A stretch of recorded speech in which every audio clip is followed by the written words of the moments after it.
Hey there, hi there, ho there. You're as welcome as can be. Etep Wakuyan right here with you, the place to be reviews. We haven't spoke about this yet here, so I figured why not today. I know I've been releasing videos, thanks to my editor, Goodstuff. I'm glad he's feeling better. He was a bit under the weather last week, so yeah, we got the last couple videos we recorded out last week. We still got one more to drop this week, but yeah, topics covered are worth watching. Go check them out. And this one, though, Patty Jenkins denies claim she walked away from Wonder Woman 3, says Rogue Squadron is still in active development. After the shit show that was Wonder Woman 1984 and allowing Patty Jenkins to have her vision, she doesn't need to be involved in the third one. This movie was bad. And this is somebody who loved Wonder Woman, man. It was a great movie. Gal Gadot was amazing in it. I really, again, my gripe with her, and those of you that know me will understand this, too skinny. Jesus, she's supposed to be an Amazon. Let's see some muscle. I'm not saying I want Wonder Woman to look like a total muscle mommy, but, it wouldn't bother me. But aesthetically, to the character, I think she should be a little bit thicker. Gal Gadot is a beautiful woman. Absolutely gorgeous woman. But like I said, just nah. I've always thought that it's like you see her in the comics and she's, even in the animated, built, athletic looking. God, there was 24 Amazons in the original Wonder Woman movie that looked better than her. You have Brooke Ence, who is a CrossFitter, was one of the girls that swung the hammer that dropped the door and locked the mother box in to that temple. Jesus, her physique is the epitome of an Amazon. But again, we're splitting hairs and getting off topic. I have no problem with her continuing to play the role if they choose to continue. My personal wish list, like I said, a little bit more muscle on the frame. Put on it 5-10 pounds and she'd look a little bit better. But Patty Jenkins, her looks aren't in question. Only her talent, which is questionable at best now. This by Spencer Bakuli came out yesterday. Bounding into Comics, big shout out to John Trent and the gang over there, Spencer and everybody else. Pushing back against recent reports surrounding her diminishing slate of upcoming projects, director Patty Jenkins has issued a statement denying the current narrative surrounding her exit from Wonder Woman 3 and the status of her Star Wars spin-off film, Rogue Squadron. We don't need her to do a Star Wars film. We already have one woman ruining Star Wars under her watch, and that's Kathleen Kennedy, which I'm about to do a video next about her and some rumors, but we'll talk about that later. This Rogue Squadron movie doesn't need to be made. We need to recenter Star Wars, okay? And I don't think that's going to happen ever in my life. I have 6 movies that are great, that I enjoy, the prequels and the original trilogy. I can live in that world with just those and be perfectly fine. This is always the caveat. It's like, be careful what you wish for. We wanted new Star Wars, and in 2015 we got The Force Awakens. And then, it was like, ugh. And then Rogue One, and everyone's like, okay. And then Last Jedi, Rise of Skywalker, Mandalorian was... Mandalorian is like whiffing your way down the bar skank ladder at last call and then going home with a 4. Now, don't get me wrong. I enjoy The Mandalorian. My son loves it. And I'm not going to take that away from him. It's not Last Jedi. I'm not going to be, we're not watching that trash in my house. If he wants to watch Mando, that's fine. He hasn't really taken any of the other Disney Plus Star Wars shows, though. Hasn't enjoyed any of them. We watched Obi-Wan together. He didn't care. We only watched 3 episodes of that. We watched a couple episodes of Andor. He was bored.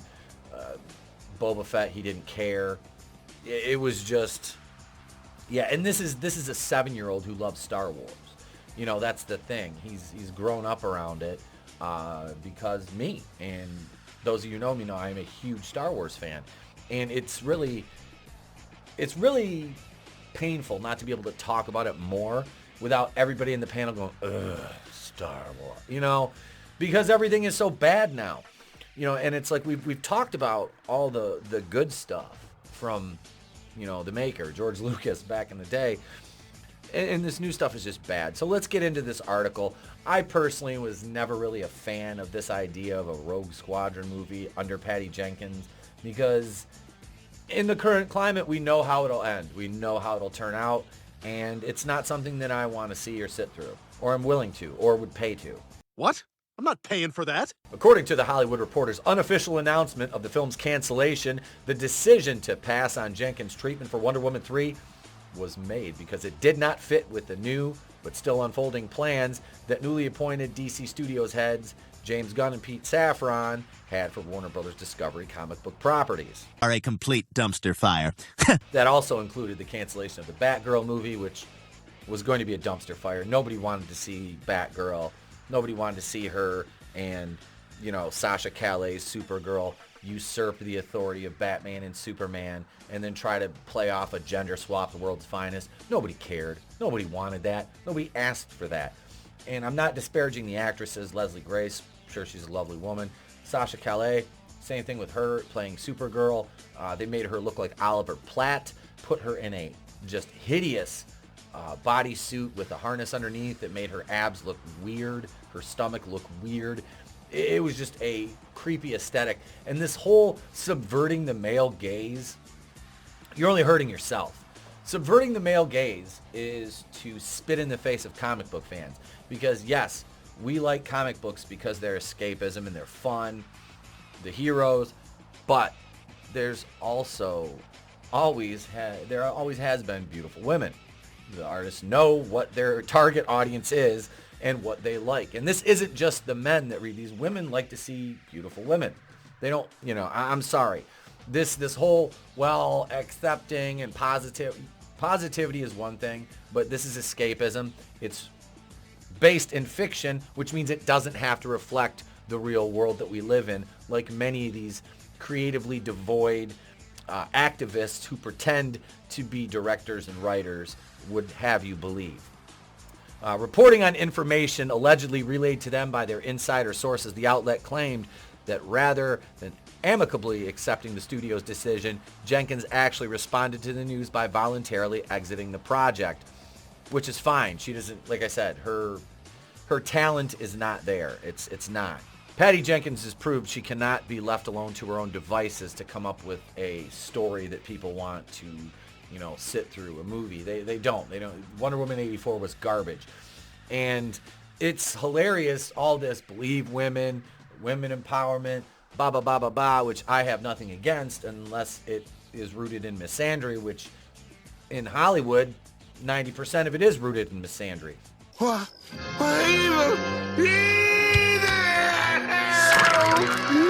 What she did with Wonder Woman 1984 and casting Kristen Wiig as Cheetah was ridiculous. Kristen Wiig, not Cheetah. Not at all. Not even a little bit. Her motivations were stupid. Maxwell Lord was ridiculous. He didn't have to pay any price at the end. All it was like a no, you shouldn't have done that. And then he's fine. He can just go about his business because he's a dad, and that's supposed to make it okay for him to do what he did. And the whole movie, it was just stupid. It was cool to see her winged armor suit, but it was just like, okay, and it's just, yeah. After that, it just went back to shite again.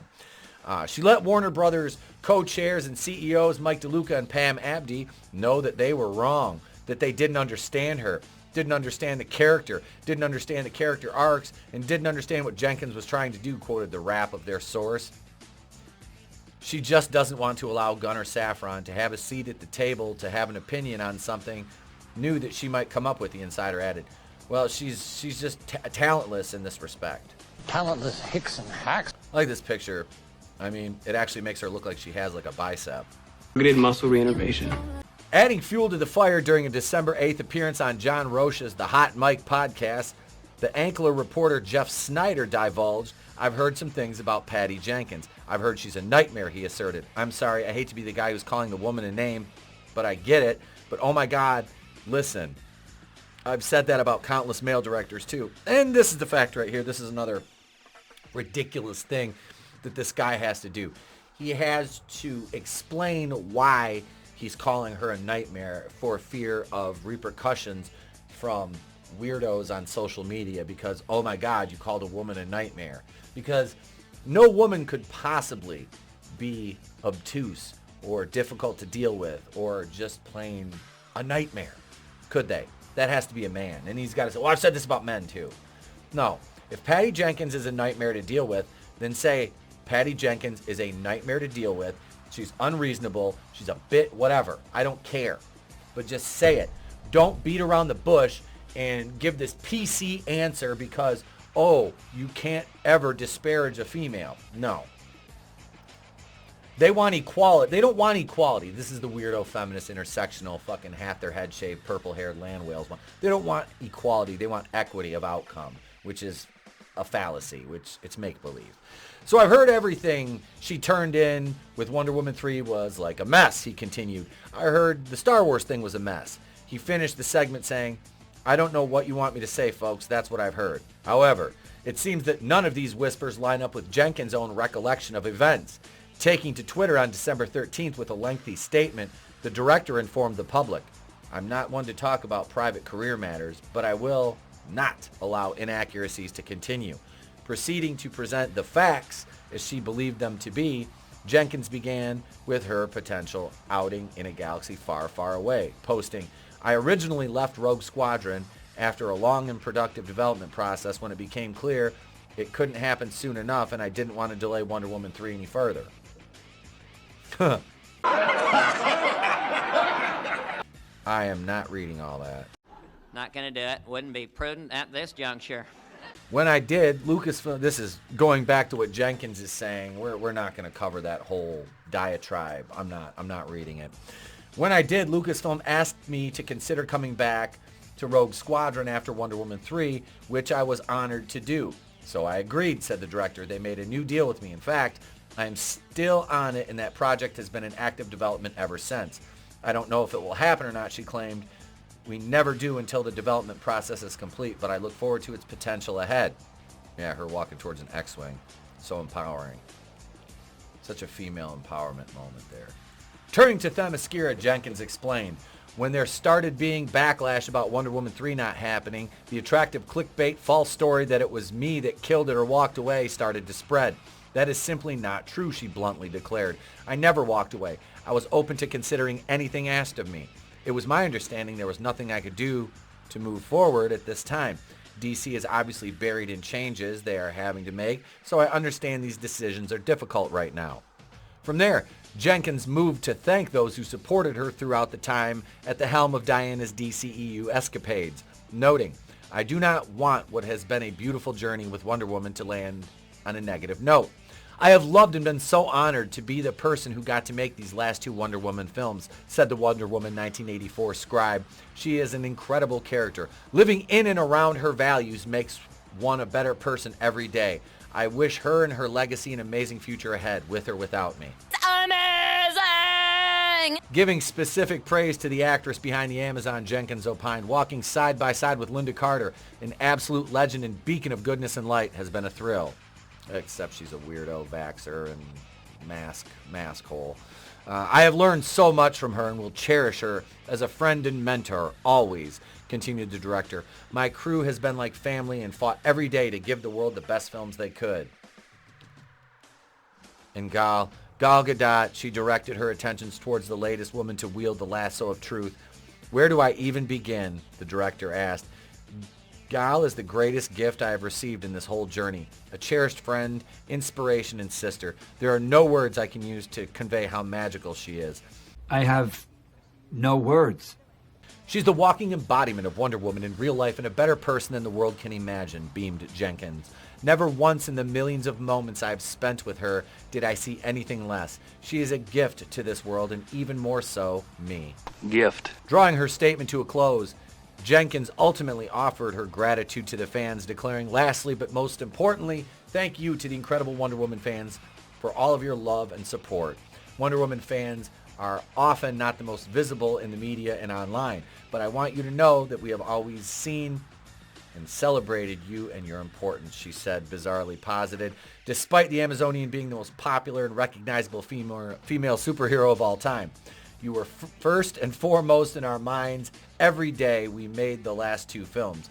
You are the best and most loving people, and I look forward to always celebrating you. These are nice boilerplate statements she's making here. This is an exit. This is not a I'll see you later. This is bye-bye. This is a bye-bye. Bye-bye. Thank you all for this wonderful journey, Jenkins eventually concluded. Keep up the Wonder Woman spirit. Any day you face struggles, try asking, what would Wonder Woman do? I hope her beacon of love, truth, and justice is always there to lead the way for you as she has done with me.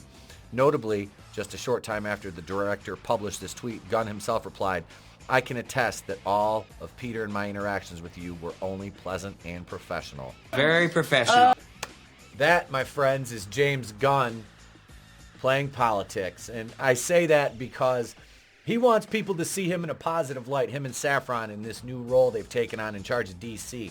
DC has been wanting somebody to be their Kevin Feige, and they are hedging their bets on Gunn and Saffron to a lesser extent. I'm sorry. But when it comes to, the writing, it's going to be Gunn. I'm pretty sure. I don't really know as much about Saffron as I do James Gunn, and I'm not excusing any of the weirdness that is in James Gunn's past. Don't get me wrong there. Patty Jenkins, I don't think she's as talented as people would, lead you to believe or have you believe. She's somewhere along the line of a James Cameron, but far less talented. She thinks she's more in her head, Cameron with this Avatar thing, this is ego-driven. Jenkins saying, Rogue Squadron, so it might still be in active development. That doesn't mean it's ever going to see the light of day. It'll probably end up in development hell, much like all the other garbage tier stuff we got announced, 2 years ago, when they were just announcing things to announce things and then cancel them. That's what's going to happen here. This is never going to see the light of day. I would put money on that. I would bet the farm that Rogue Squadron is dead in the water, and we're never going to see it, thankfully. So now it's your turn, folks. Let me know, how bad did you think Wonder Woman 84 was? Did you like the original Wonder Woman? Do you think Patty Jenkins is done with the character? Do you think they're going to wipe the slate clean and start over with Diana of Themyscira, or will they, vaguely continue her storyline as is now? I don't think they need to go back and redevelop the character or change anything. They could just basically pick right up. Would you like to see Gal Gadot continue as Wonder Woman? Patty Jenkins' Rogue Squadron, is it dead or not? To be or not to be, that is the question. But leave your thoughts in the comments below. If you have, cool. Thank you for subscribing. If not, hey, subscribe to the channel. We're a couple away from 1,300, and it's free. It doesn't cost you anything. Hit the subscribe button. Ring the bell for notifications. We upload content almost daily, sometimes multiple videos, 3 public live streams a week, 2 member streams a week. The streaming schedule is going to change after the first of the year. I will post that all up for you within the next week and a half on the community tab, on Twitter, all across social media. Thank you so much for supporting the channel. If you really want to go the extra mile and support us, you can join as a channel member. You can become a Kazooian for $2.99, Harvey Wakuian producer, $4.99. There it is. If not, there's 1,200 videos and live streams in the back catalog. Enjoy. Reviews, commentaries, you name it, it's there. I'm Infinitale Chronicles of the Place to Be Reviews. I've been here with all of yous. If I don't see you, have a great day, a pleasant tomorrow, and I'll catch you on the next one. It's better to burn out than to fade away. I could do this all.